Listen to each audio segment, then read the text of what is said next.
2주 전에 저희가 시편 33편으로 찬양이란 무엇인지에 대해서 우리가 함께 상고해 봤습니다. 찬양 세미나를 원래 하려고 했으나 이미 시편의 모든 내용이 찬양에 대해서 참 많은 것을 가르쳐주고 있기 때문에 따로 세미나는 할 필요는 없겠다 싶은 생각이 좀 들었어요. 그래서 찬양이 무엇인지 시편 33편을 통해서 우리가 배웠습니다. 첫 번째로 찬양이란 무엇인가?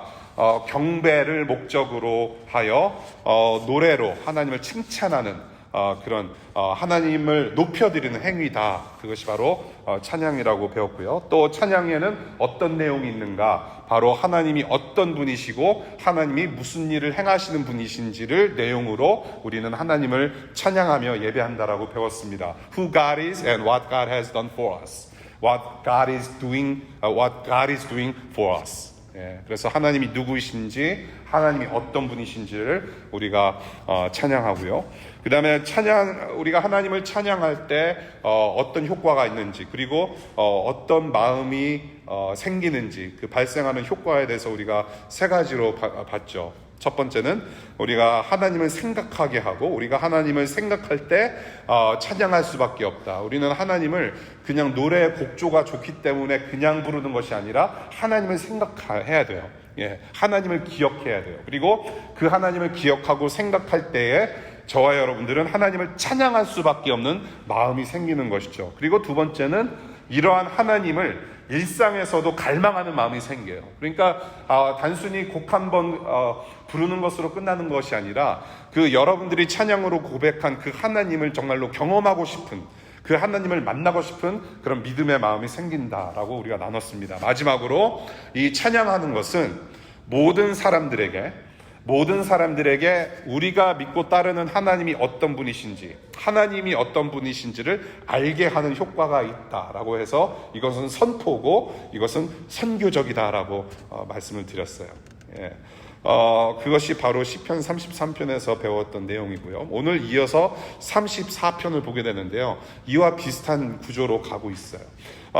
시편 34편, 여러분들이 읽으신 이 시편 34편의 특징 4가지를 우선 보고 나서 우리가 내용을 좀 쭉 훑어보면 좋겠습니다. 시편 34편의 특징은 3-3 구조로 되어 있어요. 히브리어 성경으로 보게 되면 세 단어씩 끊어서 읽고 기억하고 외워서 노래할 수 있도록 구조가 이렇게 잘 짜여져 있어요. 여러분들 한글 성경을 보더라도 이게 참 읽기가 편해요. 뭔가 이게 구조가 딱 보여요. 특별히 제가 이과생들을 뭐라고 하는 것은 아니지만 문과생들은 이렇게 글 한번 딱 보면 뭔가 이게 딱 보이잖아요. 저만 그렇군요. 찐 문과. 딱 보면은 구조가 딱 보여요. 딱 나눠져 있어요. 굉장히 읽기 쉽고 외우기 쉽고 기억하기 쉽게 그런 구조로 쓰여져 있고요. 두 번째로 명확한 구분이 있습니다. 그 구조 안에서 10절과 12절이 구분이 잘 지어져 있어요. 그래서 스펄전은 이 34편의 시편을 보면서 첫 19절은 하나님을 향한 찬양이고 나머지 12절은 설교하고 있다라고 표현을 해요. 첫 12절은 하나님을 찬양하는 그런 내용으로 담겨져 있고, 그 다음에 나머지 12절은 교훈을 선포하는, 설교하는, 교육하는 내용으로 쓰여져 있음을 쉽게 우리가 볼 수 있습니다. 그리고 세 번째 특징은 참 재밌는 특징인데요. 이 34편 각 구절이 verse가 히브리어 알파벳 순서대로 시작을 해요. 그러니까 그 당시 이 히브리어를 알았던, 이 원어를 알았던 이 이스라엘 민족들은 이 시편을 외우기 쉬웠고 이해하기 쉬웠고 즐겨 부르기 쉬웠을 거라는 얘기죠. 가령 예를 들어서 이렇게 우리가 한 민족의 예를 들어서 설명할 수 있을 것 같아요. 가나다라. 여러분들이 가나다라로 하나님께 한번 찬양하는 시를 접으면 좋을 것 같아요. 시 혹은 찬송 가사. 가나다라를 시작으로 해서. 그래서 제가 한번 해봤어요. 딱 생각이 나더라고요. 가난한 자를 풍요케 하시는 나의 모든 것 되시는 하나님. 다 와서 찬양하여라. 그리고 이제 나가 문제예요. 한글은 나가 라디오 스타 보지 말고 찬양하라 이게 좀 애매하더라고요. 그래서 어차피 찬양하는 곡이니까 라 해서 그냥 라라라라라 라라라라 예 그렇게 해서 부르면 굉장히 쉽잖아요. 가나다라면은 딱 생각나는 것이 있단 말이에요. 그렇게 지어진 시편이 바로 34편이라는 거예요. 그리고 마지막 특징이 이거예요. 이 시편 34편은 사무엘상 21장에 기록된 그 당시의 사건을 토대로 해서 지어진 시라는 유래를 우리가 볼 수 있어요. 그 사무엘상 21장의 내용이 뭐냐면 이 다윗이 사울 왕에게 쫓겨다녀요. 그런데 쫓겨다니면서 피할 곳을 찾다가 이 사무엘상 21장에 나오는 아기스라는 왕이 있습니다. 아기스라는 왕한테 도망을 가요. 근데 구약을 좀 공부해보고 이 크로놀로지를 시대 역대 뭐라 그러죠? 시대 시간상의 흐름으로 보면 아비멜렉이라는 왕이 이 아기스 왕이었다. 아무튼 그 왕에게 도망을 갔는데 이 아기스 왕, 이 아비멜렉 왕도 믿을 수가 없다. 야, 나 큰일 났다. 그래서 다윗이 그때 도망가려고 침을 혼자 그냥 질질 흘리면서 막 미친 짓 하는 그런 내용이 사무엘상 21장의 내용이에요. 그런 사건이 있었는데 그 침을 질질 흘리면서 목숨을 구했던 그 사건, 그 당시 그렇게 하나님께서 구원하신 그 일을 갖다가 찬양하는 내용이 바로 오늘 본문 시편 34편의 내용이라는 전설이 있어요. 예.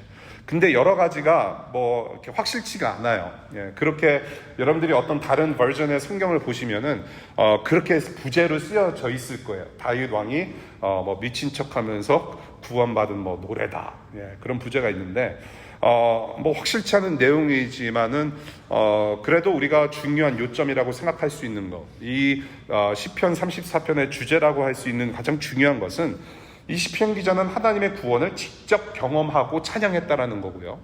그리고 그렇게 하나님을 경험하고 나서 그 하나님께서 하시는 일이 무엇이며, 그래서 우리는 너희들은 하나님을 어떻게 섬겨야 하는지 삶의 방식을 교육하고 있다라는 겁니다. 하나님의 구원을 직접 경험했고 그 하나님을 향해서 어떻게 살아야 되는지 삶의 방식을 가르쳐주고 있다는 것을 오늘 본문에서 보게 돼요. 그래서 3절부터 10절까지 보겠습니다. 하나님을 찬양해요. 3절부터 10절까지 우리가 배울 수 있는 요점은 이겁니다. 하나님의 구원을 경험한 자가 찬양할 수 있다는 거예요. 하나님의 구원을 경험한 자가 하나님을 찬양할 수 있어요.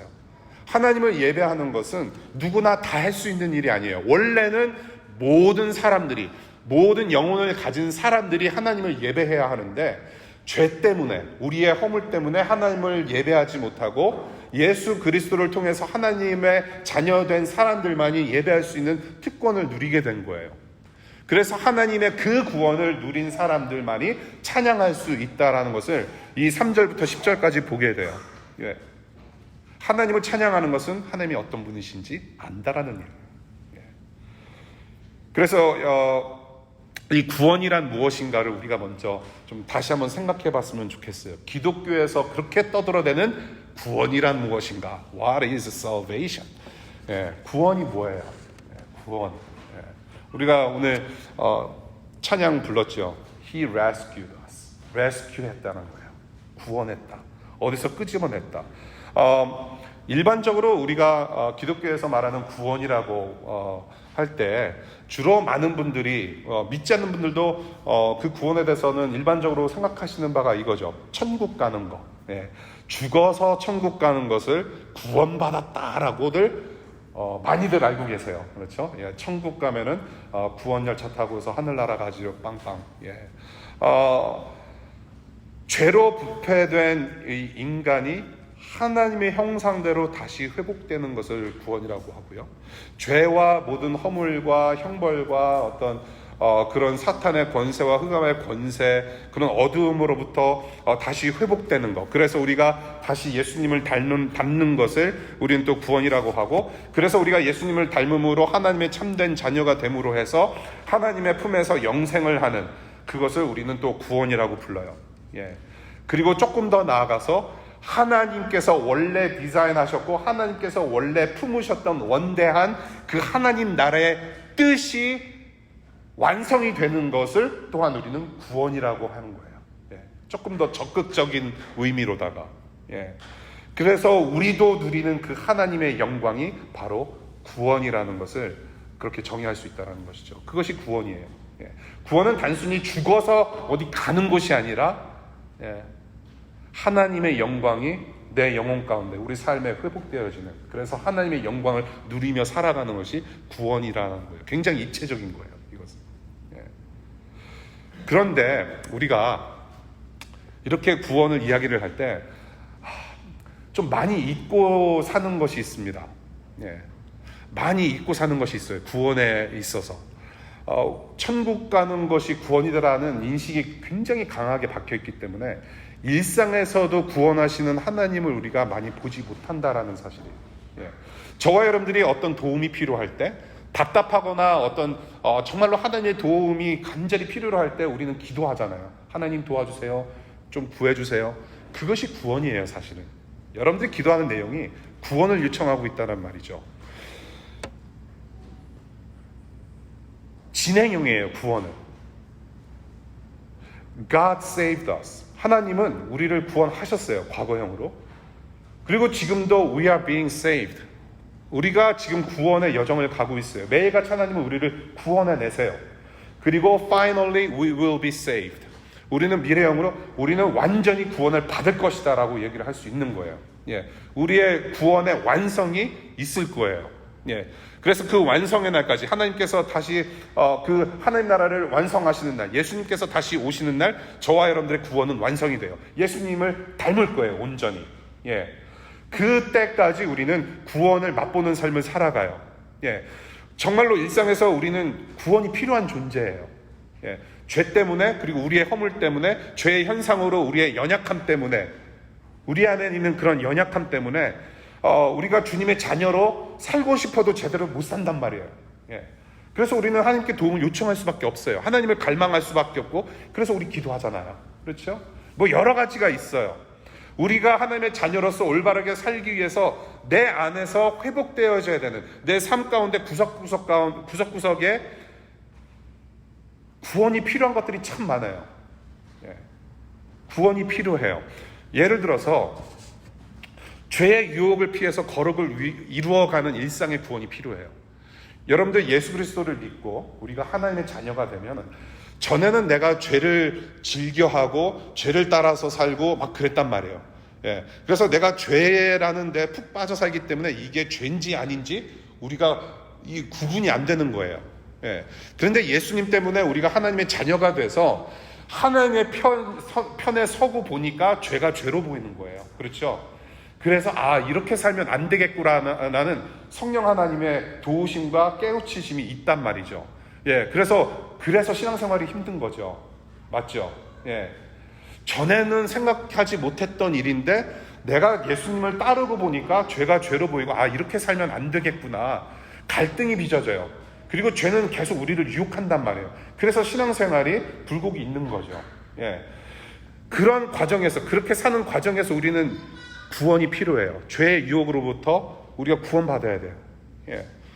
그리고 죄의 현상 때문에 당하는 것들로부터 우리는 구원을 받아야 돼요.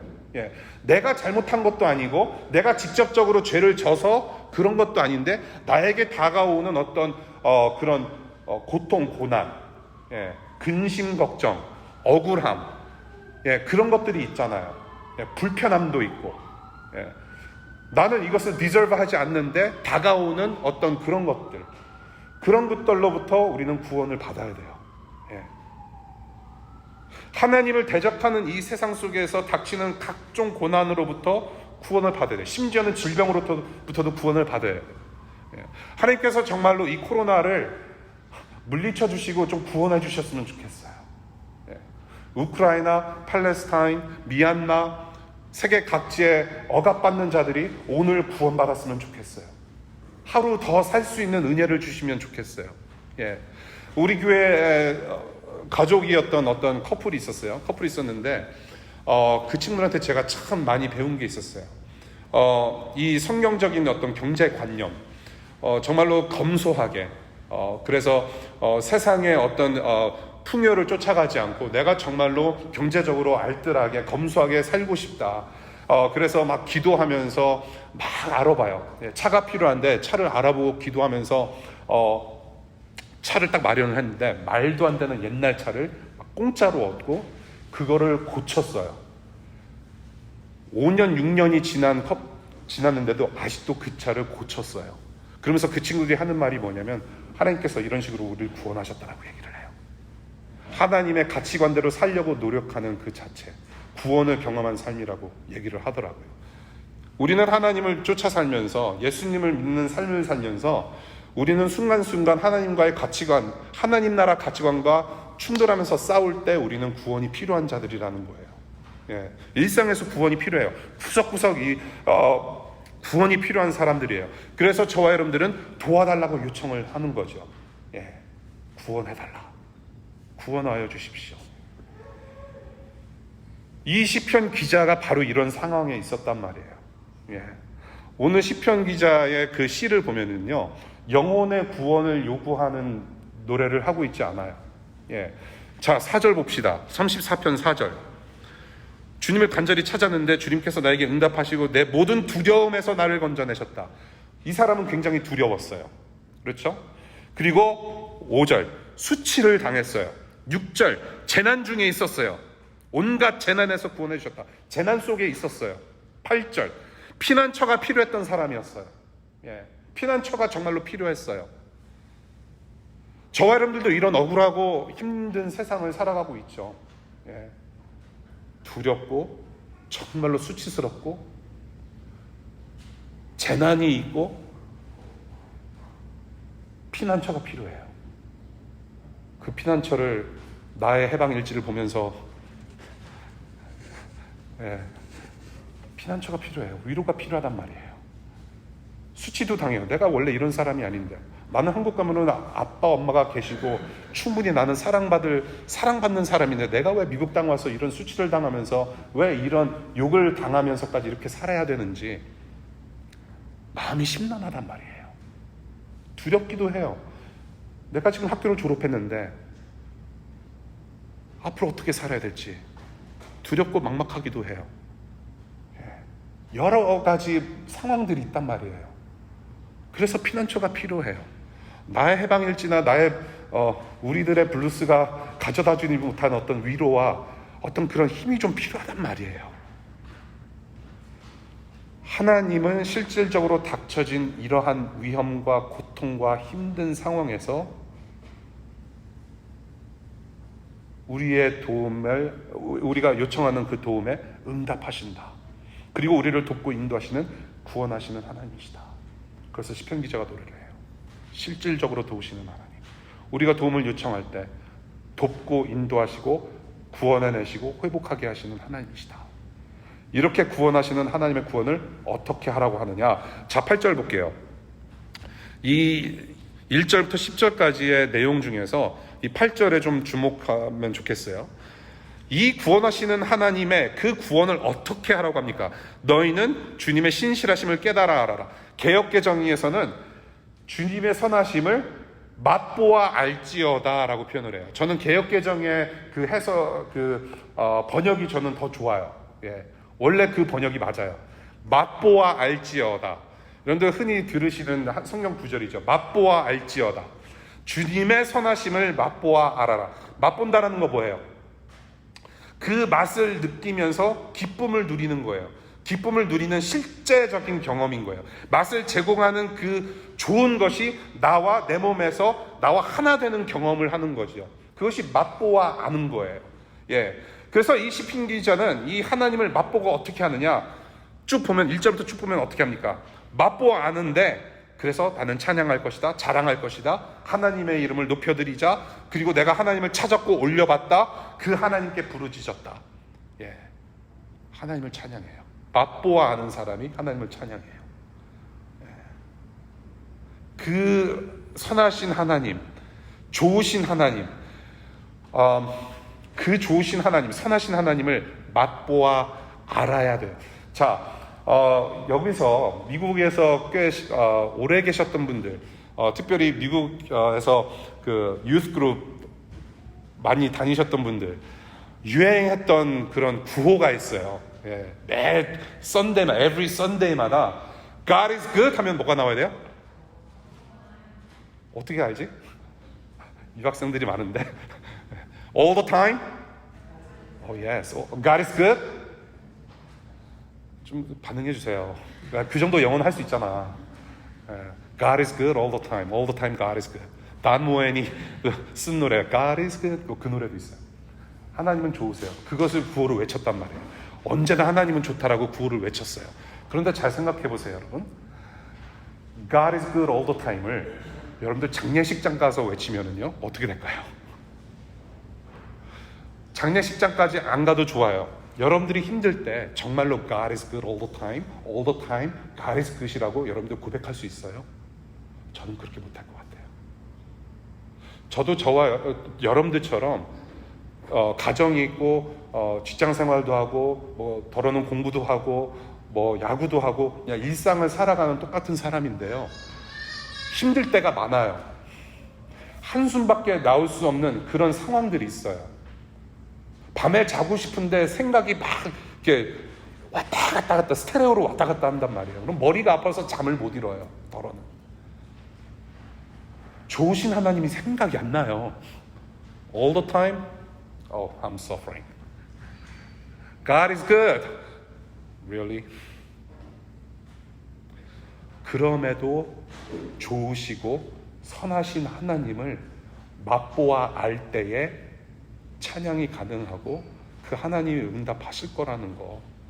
베드로전서 우리 함께 읽겠습니다. 베드로전서 2장 2절과 3절이에요. 우리 파워포인트 다 같이 읽으면 좋겠습니다. 베드로전서 2장 2절부터 3절 시작. 갓난아기들처럼 순수하고 신령한 젖을 그리워하십시오. 여러분은 그것을 먹고 자라서 구원에 이르러야 합니다. 여러분은 주님의 인자하심을 맛보았습니다.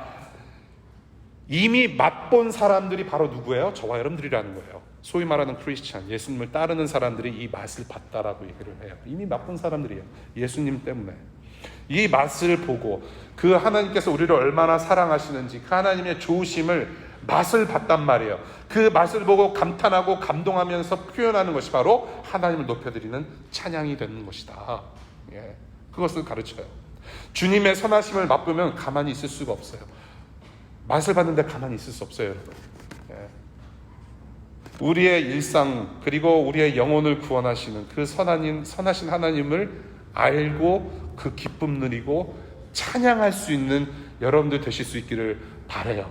그냥 단순히 노래만 하는 것이 아니라 그냥 단순히 일주일에 한 번 예배당 와서 예배 모임만 하는 것에서 끝나는 것이 아니라 이 하나님의 선하심, 이 하나님의 구원, 이 맛을 정말로 보면서 여러분들 마음에서 우러나오는 찬양, 우러나오는 삶을 사실 수 있기를 바랍니다. 예. 맛보아 알지어다. 선하신 좋으신 하나님. 그리고 두 번째 11절부터 22절이에요. 교훈을 하고 있어요. 교훈을 줍니다. 하나님의 그 구원을 직접 경험한 후에 그 하나님께서 어떤 분이시고 어떤 일을 하시는 분이신지 그리고 그 하나님을 향하여서 어떻게 살아야 하는지를 교육하고 있어요. 너희들은 이렇게 살아야 한다. This is a way to live. 오케이? 11절 볼게요. 자, 누구한테 이 교훈을 지금 가르치고 있느냐 보니까 개역개정에서는 자녀들아 라고 하고 있고요. 새 번역에서는 젊은이들아 하고 있어요. 그러니까 필시 이 시편 34편은 우리 DC2 DC를 위해서 쓰여진 말씀이라고 저는 봐요. 젊은이들아, 자녀들아. 누구에게나 적용되는 말씀입니다. 사람들아, 자녀들아, DC2 DC 우리 청년들아, 교우들아 들어라, 샤마라고 하고 있어요. 여러분들 쉐마라는 소리 들어보셨죠? 쉐마라는 히브리어 들어라, listen이라는 말이에요. 그런데 이것은 단순히 그냥 귀밥을 잘 제거하고 그냥 잘 들어라, 어떤 청력의 실험을 하라, 청력 시험을 하라는 얘기가 아니라 들은 대로 실천하라라는 굉장히 깊은 뜻이 담겨져 있는 단어가 바로 쉐마, 들어라라는 단어예요. 여러분들 그렇죠? 야, 엄마 말 좀 잘 들어라, 부모님 말씀 잘 들어라라고 했을 때 귀밥을 항상 파고서 그냥 이 biologically, physically 잘 들으라는 얘기가 아니라 부모님께서 하신 말씀을 그대로 실천하라는 말이잖아요. 하나님의 말씀을 들어라라고 했을 때도 바로 그 내용인 거예요. 똑같은 내용이에요. 하나님의 말씀을 그냥 듣는 데서 그치지 말고 들은 대로 실천하면서 살아라. 그리고 거기에 무엇이 있다? 복이 있다라는 얘기를 하시는 거예요. 예. 들어라, 실천하라. 무엇을? 주님을 경외하는 길을 듣고 실천하라라고 오늘 시편 기자가 말씀하세요. 주님을 경외하는 길. 그래서 결국에는 이것은 무엇을 말하느냐? 그 선하신 하나님을 예배하며 사는 삶이 바로 이것이다. 그 하나님을 경험하는 예배하는 삶이 바로 이런 삶이다. 예배하는 길이다. 예배하는 삶이다. 예배하는 삶을 살아라. 이렇게 실천하면서 살 때에 예배하는 삶을 사는 것이다 라고 얘기를 해요. 여러분들, 우리가 가끔 가다가 소그룹이나 우리가 대화를 나눌 때 이런 고민을 좀 우리가 꺼내놓죠. 주일 예배하고 일상하고 연결이 잘 안 되는 것 같아요. 어떻게 하면 연결시켜서 우리가 예배하는 삶을 살 수 있을까요? 우리가 하나님을 찬양하는데 일상의 삶하고 좀 따로 노는 것 같아요. 예배를 하는데 일상하고 좀 이렇게 많이 이렇게 뭐랄까 떨어져 있는 것 같다라는 고민을 우리가 털어놓죠. 저도 이것을 많이 고민을 해요. 싸우는 부분인데, 하나님을 찬양하고 예배하는, 우리의 찬양의 대상이 되시고 예배의 대상이 되시는 그 하나님의 뜻과 생각과 말씀에 맞게 일상을 사는 것이 진정한 예배라는 것을 우리는 알아요. 하나님을 단순히 주일 예배 때만 와서 소리 높여 찬양하고 그냥 말씀 30-40분 듣고 끝나는 것이 아니라, 그 우리가 예배하는 대상이 누구인지를 기억하고 하나님께서 우리에게 주신 말씀을 따라서 살려고 하는 것이 진정한 예배라는 것을 저의 생각이 아니라 성경에서 계속 얘기하고 있어요. 그것이 진정한 예배다. 예를 들어 볼게요. 출애굽을 할 때, 이집트 땅에서 이스라엘 히브리 민족이 이스라엘 백성의 출애굽을 할 때 그때 이슈가 뭐였어요? 바로 왕과 그 모세와 이스라엘 백성의 그 이슈가 뭐였어요? 논쟁거리가 뭐였어요? 우리는 여호와 하나님을 섬기러 나가야 되겠다. 이 땅에서는 더 살 수 없다. 우리를 let us go. Let the people go. 네. 바로 왕이 뭐라고 그래요? 얘네가 자기 신을 섬기러 나간다더라. 허락하고 또 안 해주고, 허락하고 안 해주고 막 그랬단 말이에요. 그래서 막 10가지 재앙이 내리죠. 하나님을 섬기기 위해서, 하나님께 제사 드리기 위해서, 하나님을 예배하기 위해서 보내달라, 못 보낸다, 그게 이슈였어요. 근데 결국 어떻게 합니까? 하나님께서 모세라는 인물을 지도자로 쓰시고 그 모세를 통해서 모든 이스라엘 백성들이 이집트 땅에서 나와요. 이집트 땅에서 나오면서 홍해를 만나요. 포토맥 강을 건너야 되는데 키브리지가 없단 말이에요. 그래서 모세를 통해서 어떻게 하세요? 홍해를 갈라지게 하셨단 말이에요. 그래서 그 마른 땅을 건너게 하셨어요. 자, 건너게 하시는 구원을 맛보았어요.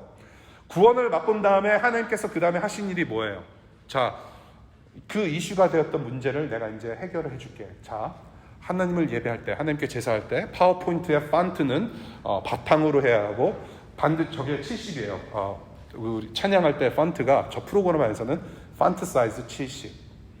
그리고 배경 화면으로는 뭐 조금 너무 어지럽지 않게 잘하고, 그 다음에 악기 구성은 드럼이 빠졌는데 빨리 드럼을 구하고, 그리고 사운드가 너무 안 좋은데 사운드 엔지니어 빨리 구해서 조금 더 좋은 사운드 만들어내고, 그리고 그런 거를 가르치지 않으셨단 말이에요. 물론 제사법을 가르치셨고 하나님께 어떻게 예배하는지 알려주셨어요.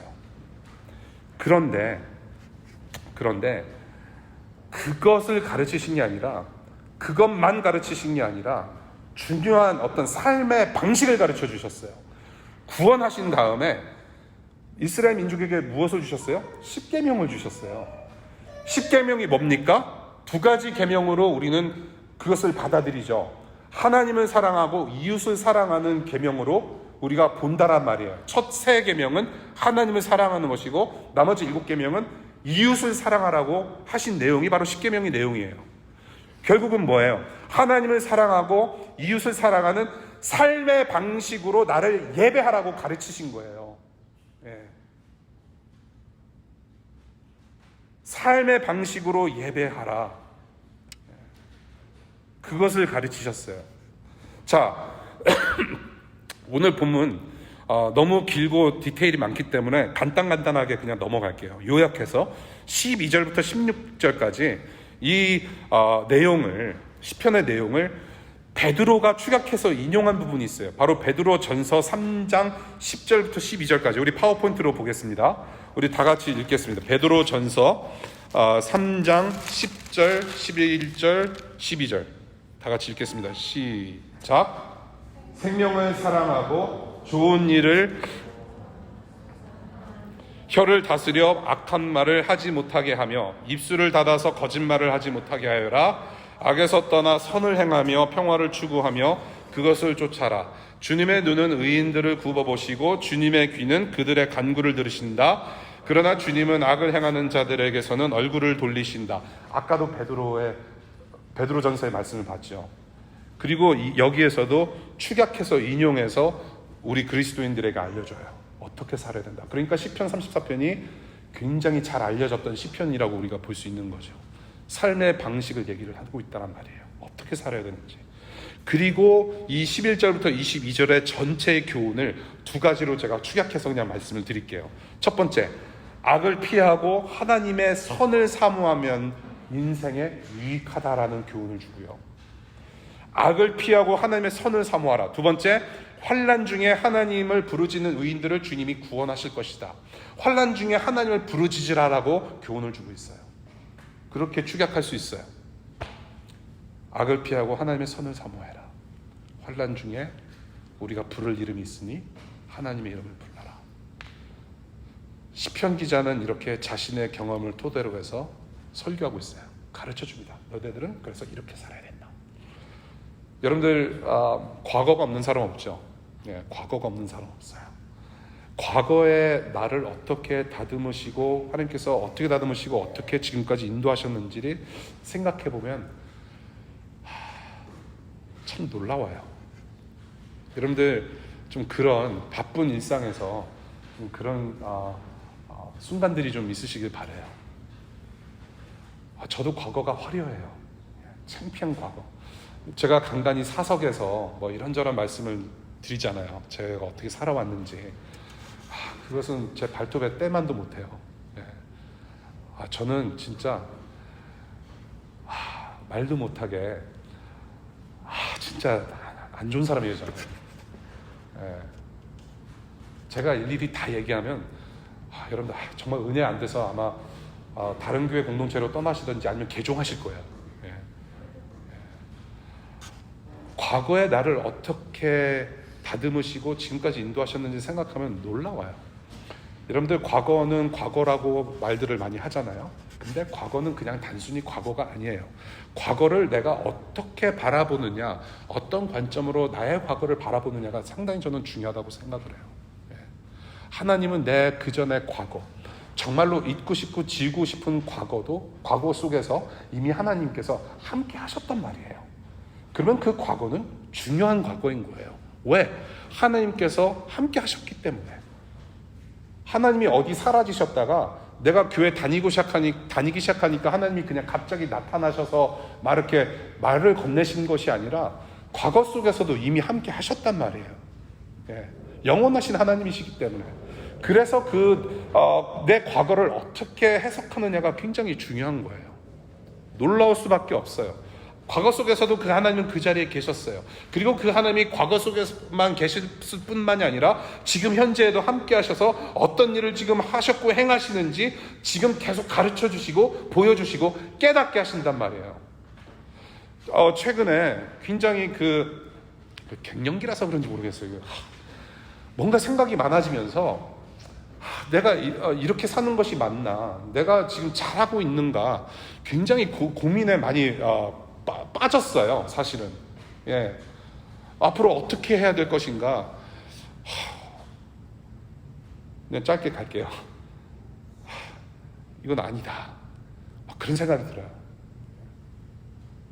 내가 과연 이 자리에 맞는 것인가? 그런데 과거에 나와 함께 하셨던 하나님, 내 과거를 보면서 하나님께서 어떻게 인도하셨는지를 보니까 또 하루를 갈 수 있는 힘이 생기더라고요. 그 예수님을 생각하니까 다시 또 살아갈 수 있는 힘이 생기는 것 같아요. 과거는 그냥 과거가 아닌 것 같아요, 여러분. 과거를 보니까 나의 죄와 허물을 덮으시고 다듬어 주시는 하나님의 은혜 때문에 내가 이곳에 왔구나. 그렇게 나를 다듬으시고 만져주시고 깨우쳐주시고 알려주시고 가르치신 그 많은 것들 중에 최고가 무엇이었냐 하면 바로 예수 그리스도라는 거예요. 그 예수 그리스도, 그분의 이름을 나에게 주셨고 그 예수 그리스도를 내 마음에 주셨고 예수님 때문에 내가 지금 하나님을 알아가는 과정 속에 있단 말이에요. 예수님이 최고였어요. 보니까 내가 기댈 이름이 있고 부를 이름이 있었고 내가 기댈 품이 있었는데 바로 그분이 예수님이고 하나님께서 주신 최고의 선물이었던 거예요. 20절 볼게요. 34편 20절. 뼈마디 하나하나 모두 지켜주시니 어느 것 하나도 부러지지 않는다라고 시편 기자가 얘기를 하는데요. 출애굽기 12절을 보면 6월절이라는 제사가 있었어요. 6월절 패스오버라는 페스티벌이 있었는데 6월절에 제물, 그 동물을 죽여서 제물을 먹어야 되는데 먹을 때마다 뼈를 꺾지 않는 어떤 규칙이 있었어요. 뼈를 부러뜨리지 말고 그냥 먹어라. 그리고 혼자 먹고 뭐 가족들이 먹는 게 아니라 이웃들까지도 동원해서 먹어야 하는 그런 제사 그 음식이 있었어요. 뼈를 꺾지 말아라는 규칙. 그런데 6월절이 무엇을 가리켜요? 무엇을 포인트아웃합니까? 6월절 어린 양이 누구예요? 결국에는 예수 그리스도. 그리고 그 6월절 어린 양 예수 그리스도께서 저와 여러분들의 죄를 다 뒤집어 쓰시고 제사가 되셨는데, 제사 희생제물이 되셨는데 십자가에서 어떻게 합니까? 죽으셨어요. 로마 병정들이 보고 쟤 죽었네? 뼈 안 꺾어도 되겠다. 그래서 뼈를 안 꺾었어요. 그리고 사도 요한이 그 장면을 보고 요한복음 19장 36절에서 어떻게 증언해요? 일이 이렇게 된 것은 그의 뼈가 하나도 부러지지 않을 것이다 한 성경 말씀이 이루어지게 하려는 것이다. 구약의 약속들이 예수 그리스도의 십자가에서 완성이 되고 그 뼈를 꺾지 않으시는 그 하나님의 신실하심 속에 저와 여러분들이 살고 있다는 것을 오늘 가르쳐준단 말이에요. 최고의 선물 예수 그리스도, 우리 죄를 사하시려고 주신 주님의 뼈를 하나 상하지 않게 하시고 부활시키신 그 하나님께서 지금 저와 여러분들에게도 그 말씀, 그 약속을 신실하게 지키시면서 인도하신다란 말이에요. 여러분들의 영혼의 뼈를 하나도 상하지 않게 하시고 분명히 인도하시며 구원하시고 지켜주신다라는 그 하나님의 약속 안에 저와 여러분들이 있다는 사실을 발견하게 됩니다. 여러분들 사는 동안에 문제가 많아요. 그렇죠? 문제 없는 사람 없어요. 아직도 문제투성이에요. 그래서 하나님을 갈구하고 도움을 요청할 수밖에 없는 일상을 살아가요. 문제 해결책이 쉽게 보이지 않아요. 정말 이렇게 살아도 되나 싶을 정도로 많은 고민 속에 우리는 살아가고 있고요. 그 문제 해결을 위해서 우리는 하나님께 의존하는 바가 커요. 예. 그렇게 우리는 문제 해결을 쉽게 찾지 못할지라도, 지금 당장 우리가 어떻게 해결할 수 없을지라도 이 선하신 하나님이 우리와 약속하신 그 복을, 우리가 그 복을 계속해서 지속적으로 찾아가면서 기억하고 그 하나님을 의존하고 의지하고 붙드는 것이 신앙생활이라고 저는 생각을 해요. 그것이 신앙생활이에요. 해결책을 완전히 해결하는 삶이 신앙생활이 아니라 그 키를 가지고 계시는 하나님을 의지하는 그 삶 자체가 신앙생활이라고 하는 것이죠. 그래서 뭐예요? 문제 뒤에 서 계시는 예수 그리스도를 보는, 하나님을 보는 믿음의 눈을 가지고 사는 것이 중요하죠. 그것이 우리에게 필요해요. 그래서 우리에게 주셔요. 어떻게 살아라. 악을 피하고 주님의 선을 사모하라. 환난 중에 주님을 부르짖으라. 예. 그러한 선물을 우리에게 주셨어요. 그러한 구원의 길을 주셨어요. 이렇게 삶의 방식을 우리에게 던져주셨어요. 악이라는 문제, 환난이라는 문제, 육신의 눈으로는 이 환난과 악이 다 보여서 정말로 갈 곳 없어 보이고 힘들지만 영의 눈을 떠서 보니까 뒤에 계시는 하나님이 보이더라는 얘기예요. 그 모든 문제 뒤에 주님이 서 계시고 우리가 울부짖을 때 응답하시는 주님이 거기 서 계심을 보는 거죠. 이 말씀을 우리가 읽을 때 표면적으로 2D, 리니어한 이런 아주 평면 위에 쓰여진 활자들을 보면서 우리는 2D로 그 말씀을 읽고 듣고 우리가 생각하지만 이 말씀에 순종하고 적용할 때 주님의 함께하심과 신실하심과 이 사랑이 깨달아지면서 우리의 삶은 2D가 아니라 3D, 4D가 되는 거예요. 아까 입체적인 거 말씀드렸죠. 입체적이다. 구원은 입체적인 것이다. 일상에서 구원하시는 주님의 선하심을 그렇게 우리는 맛보며 살 수 있어요. 주님의 선하심과 살아계심과 함께하심, 이것이 바로 끊임없이 우리가 찬양하고 예배하는 삶의 근거가 돼요. 예배당이 있어서, 악기가 있어서, 사람들이 있어서 예배하고 찬양할 수 있는 근거가 아니라 모든 찬양과 하나님을 예배하는 근거는 주님께서 계심, 살아계심, 그분의 신실하심, 그리고 그 선하신 하나님께서 우리와 약속하신 그 복에 근거해서 우리는 반응하며 찬양하는 것이죠. 그리고 그 하나님의 말씀을 따라서 사는 것이 복된 삶이고 그것이 바로 예배하는 삶이다. 맛보아 알지어다. 그러면 정말 좋겠습니다. 여러분도 맛보아 아십시오. 맛보아 아십시오. 제가 누누이 말씀드리죠. 신천 가면 어디? 복성각. 뉴욕 가면 어디? 달라스 바베큐. 이렇게 자신 있게 말을 할 수 있는 것은 맛보아 알기 때문에 자신 있게 담대하게 말할 수 있는 거예요. 제가 며칠 전에 우리 둘째 딸아이가 아이스크림이 먹고 싶대요. 밤 9시인데 아이스크림을 먹고 싶대요. 우리 한슬이가 민초단이에요. 예. 모르시나 보다. 예. 민트 초콜릿 아이스크림을 좋아해요. 민초. 딸이 먹고 싶다는데 어떻게 합니까? 갔죠. 피곤해 죽겠는데 I'm a good daddy. What a daddy. 그래서 우리 딸아이 주려고 민트 초콜릿 아이스크림 사려고 자이언트에 갔어요. 자이언트에 딱 갔는데 마침 어떤 미국 그 백인 아주머니께서, 거의 할머니 정도 되시는 아주머니께서 똑같은 섹션에서 똑같은 아이스크림을 이렇게 보고 계시더라고요. 찾고 계세요. 그러면서 이 터키 힐에서 나온 아이스크림이 최고 맛있다 라면서 대화가 시작이 됐어요. 그러면서 본인께서 문을 딱 열더니 너 민트 초콜릿 여기 있다, 요거 맞니? 하면서 이제 대화가 시작이 되는데 그러면서 얘기해요. 이 밤에 이렇게 초콜릿 아이스크림 먹어도 되냐? 라고 아니다. This is for my daughter. 그랬더니 she said, you must be a good daddy. Yeah, 그래서 yes I am. 그러면서 그 아주머니가 뭐라고 얘기하냐면 God the Father에 대해서 얘기를 해요. 하나님이 얼마나 좋은 하나님인지 얘기하기 시작해요. 그 하나님을 의지하고 하나님을 의지하면 하나님이 손 벌려 안아주실 것이다. 예수 그리스도의 복음을 얘기하기 시작해요. 아이스크림 손에 막 녹는 거.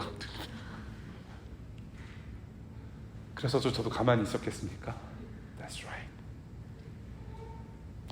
나는 15살 때 아버지를 떠나고 17살 때 내가 아버지가 돌아가셔서 내가 fathering에 대해서 내가 기억나는 것도 없고 늘 고민이었고 힘들었지만 하나님 아버지께서 가르쳐 주신 fathering으로 내가 지금 살아가고 있고 예수 그리스도를 얼마나 사랑하시는지, 그 하나님 아버지께서 성자 하나님을 얼마나 사랑하시는지 그것을 잘 실천하려고 따르려고 노력하는데 쉽지 않다. 저도 복음을 얘기했어요. She said, amazing. 한 2-3분 정도의 그 자이언트 아이스크림 프리저 앞에서 우리는 함께 예배했어요. 그분이 그렇게 아이스크림을 고르면서 복음을 전하고 이렇게 모멘트를 만들어갈 수 있는 근거가 무엇이었을까요? 바로 그분도 하나님의 선하심과 인자하심을 맛보았기 때문에 이웃을 보고 가만히 있을 수 없는 마음이 있었다는 거예요. 복음을 맛본 사람이에요. 그때 9시에 민트 초콜릿 사러 나갔을 때 저는 머릿속이 복잡했어요. 그런데 딸이 먹고 싶다니까. 근데 그 복잡함이 순간적으로 사라지면서 다시 복음이 리마인드 된 거예요. 힘이 나더라고요. 그래서 같이 민트 초콜릿 까먹었어요. 어제 벨러리라는 사람, 우리 벨러리 코 말고 어제 백조기에서 벨러리라는 여자분을 만났어요. 그 마이클이라는 남편하고 같이 노숙인이세요. 길거리 이웃인데 이 벨러리라는 분이 굉장히 말도 잘하세요. 예, 말도 잘하시고 자기가 이제 우리가 예수님을 따르는 사람인 것을 알고 본인이 지은 찬양이 있대요. 그러면서 막 노래를 불러요. 예, 그리고 근데 되게 잘해. 노래도 잘하시고 내용도 너무 좋은 거예요. 그래서 야, 언젠가는 내가 기타가 좀 같이 좀 찬양하자. 그랬더니 한번 이렇게 또 멍석을 깔아드리니까 계속 노래하시는 거예요, 그냥. 예, 그러니까 어떤 노래를 들으면은 막 즉석에서 그냥 만들어 부르시는 것도 있더라고요. 예, 그러면서 대화가 시작이 됐어요. 복음을 얘기를 해요, 저한테. 놀라웠어요. 저는 그의 그 복음, 예수 그리스도가 어떤 분이시고 우리를 위해서 무슨 일을 하셨고 너무나도 정확하게 명료하게 1분 만에 그 얘기를 다 하시는 거예요. 전 속으로 그런 생각을 했어요. 우리 DC2DC 교회 가족들한테도 한번 시험해볼까? 옆구리 축 찌르면은 복음 이렇게 누가 잘 설명할 수 있을까? 그분은 집이 없어요. 그래서 여쭤봤어요. 지금 당장 무엇이 필요한가? 그냥 집이 필요하대요. 자녀가 7명이 있는데 그 중에 2아이는 애기래요. 그냥 집이 있으면 좋겠대요. 레슨. 길거리 노숙자예요. 본인들이 홈레스라고 얘기를 해요. Guess what? You know what? 복음을 알아요, 근데. 이미 she's rich. 그 복음을 붙들고 사는 사람들이 주변에 있단 말이에요. 그 벨러리가 그렇게 나를 붙잡고 복음을 담대하게 얘기하고 찬양할 수 있는 근거가 뭐예요? 하나님의 선하심과 인자하심을 맛보았기 때문에. 그리고 그 믿음 가지고 살아가는 거더라고요, 보니까. 자신이 경험한 것은 담대하게 발산될 수밖에 없어요. 바로 그것이 찬양이고 전도이고 선교예요. 주님의 선하심을 맛보아하는 사람은 가만히 있을 수가 없어요. 주님의 구원과 그 은혜가 얼마나 좋은 것인지 알기 때문에 이웃들을 보고 그냥 가만히 있을 수가 없어요. 찬양할 수밖에 없고 그 찬양한 내용의 삶을 그대로 사려고 하는 노력을 할 수밖에 없고 그것을 권변할 수밖에 없어요. 오늘 시편 기자가 그걸 가르쳐요. 오늘 시편 기자는 하나님의 구원을 직접 경험하고 찬양하면서 그 하나님이 하시는 일, 이렇게 너희들은 그래서 이렇게 살아야 된다고 교육하고 있어요. 여러분들 매주 매일 찢어진 날개를 가지고 예배하러 와요. 너덜너덜해진 마음 가지고 하나님을 찬양하고 예배해요. 정말로 이게 예배인가 이게 찬양인가 정말로 답답하고 아직도 여전히 마음에 상처가 있고 회복되지 못하는 어떤 그런 것을 가지고 우리는 하나님을 찬양하고 예배하지만 그럼에도 불구하고 저와 여러분들이 일주일에 한번 이렇게라도 힘을 내서 찬양하면서 우리가 노래하고 예배하고 살아갈 수 있는 이유는 바로 그 하나님의 선하심 때문인 거예요. 지금도 그 은혜의 끈을 놓치지 않으시는 그 하나님 때문에 우리는 또 하루 살아갈 수 있는 힘을 얻어가요. 우리와 여전히 함께 하시는 그 하나님의 사랑, 그 선하심, 언제든지 그 선하심과 은혜를 맛보게 하시는, 사랑을 맛보게 하시는 하나님 아버지. 9시든 새벽 2시든 언제든지 어디서든 무엇을 위해 가든 달려갈 수 있는 우리 하나님 아버지. 그 하나님을 아는 지식으로 충만한 참자녀, 참 예배자 인생 될 수 있기를 축복합니다. 하나님을 아는 지식이 우리를 이끌고 가요. 기도하겠습니다.